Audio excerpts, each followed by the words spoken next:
সুমাইয়া বাথরুমে বসে বসে ফোন টিপতেছিল। হঠাৎ করে ফোনটি কমেডের মধ্যে পড়ে গেল। সুমাইয়া জুড়ে জুড়ে কান্না করতে লাগলো। হঠাৎ করে কমোড থেকে বেরিয়ে এলো কমোড পড়ি। কমোড পড়ি এসে বলল, এই মেয়ে, কি হয়েছে তোমার? কান্না করতেছো কেন?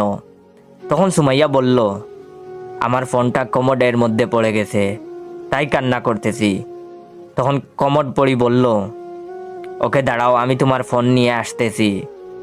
এই বলে কমোড পড়ি কমোডের ভিতরে ঢুকলো। তার কিছুক্ষণ পর কমোড পড়ি কমোডের ভিতর থেকে একটা সোনার মোবাইল নিয়ে বেরিয়ে আসলো।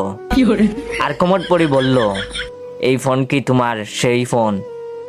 তখন সুমাইয়া বলল, না, এটা আমার ফোন না। তো আপনারা এখন কি ভাবছেন, সেই জলপরীর মতো আরেকটা ফোন নিয়ে আসবে? আসলে একদমই ভুল। তখন কমোড পড়ি বলল, হারামজাদি, তুই কি মনে করতেছিস? এইটা কি সোনার ফোন? শালি, এইটাই তোর ফোন। টয়লেট লেগে গোল্ডেন কালার হয়ে গেছে। এটা শুনে তো সুমাইয়া বেহুশ।